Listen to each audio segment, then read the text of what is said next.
అందరికీ నమస్కారం. 9 రాత్రుల పాటు యావత్ భారతదేశం ఉత్సాహంగా జరుపుకునే పండుగ ఒకటుంది. అదే నవరాత్రి.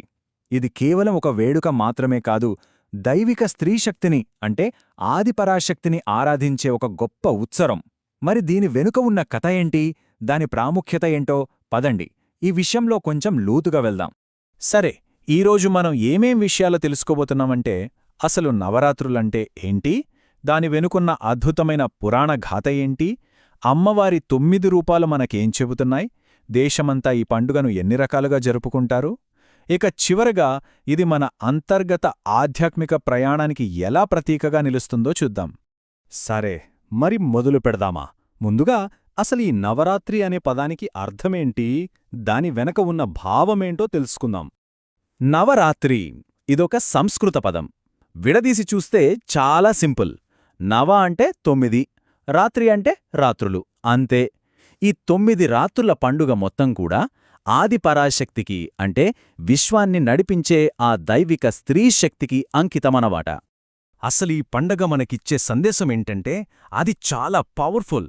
ఇది చెడుపై మంచి సాధించిన విజయానికి, అజ్ఞానమనే చీకటిపై జ్ఞానమనే వెలుగు గెలిచిన దానికి ప్రతీక. ఈ స్ఫూర్తి మనందరికీ ఎంతో అవసరం కదా. ఇప్పుడు అసలు కథలోకి వెళ్దాం.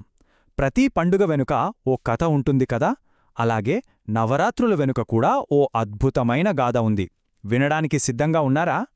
పురాణాల ప్రకారం ఒకప్పుడు మహిషాసురుడు అనే ఓ భయంకరమైన రాక్షసుడు ఉండేవాడన్మాట. తన బలంతో ముల్లోకాల్ని అల్లకల్లోలం చేసేవాడు.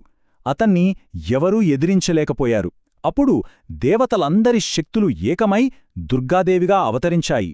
అమ్మవారు ఆ రాక్షసుడితో 9 రోజులపాటు భీకరంగా యుద్ధం చేసి చివరికి అతన్ని సంహరించి లోకాల్ని కాపాడారు. అయితే ఈ విజయం కేవలం ఓ రాక్షసుణ్ణి చంపడం మాత్రమే కాదు, దాని వెనక లోతైన అర్థముంది. ఇది ఎప్పటికైనా ధర్మమే గెలుస్తుందని చెబుతుంది. అలాగే మనలో ఉండే అహంకారం, నెగటివిటీ లాంటి చెడు గుణాలను తొలగించుకుని ఆధ్యాత్మికంగా ఎదగడానికి స్ఫూర్తినిస్తుంది. సరే, ఈ 9 రాత్రుల్లో ఏం చేస్తారు? ప్రతి రాత్రి కూడా అమ్మవారి యొక్క ఓ ప్రత్యేకమైన రూపానికి అంటే ఒక అవతారానికి అంకితం చెయ్యబడింది. ప్రతి రూపానికి ఒక ప్రత్యేకత ఉంది. చూడండి, ఈ 9 రూపాలు కేవలం అమ్మవారి అవతారాలు మాత్రమే కాదు, మన జీవితానికి కావలసిన గొప్ప పాఠాలు. ఉదాహరణకి, మొదటి రోజు శైలపుత్రి బలాన్ని, కొత్త పనుల్ని మొదలుపెట్టే ధైర్యాన్నిస్తుంది.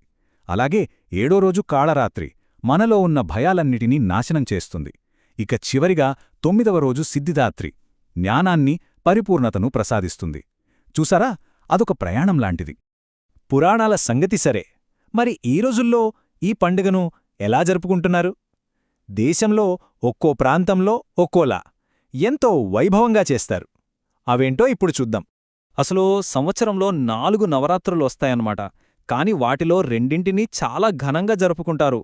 ఒకటి వసంతకాలంలో వచ్చే చైత్ర నవరాత్రులు, ఇది శ్రీరామనవమితో పూర్తవుతుంది.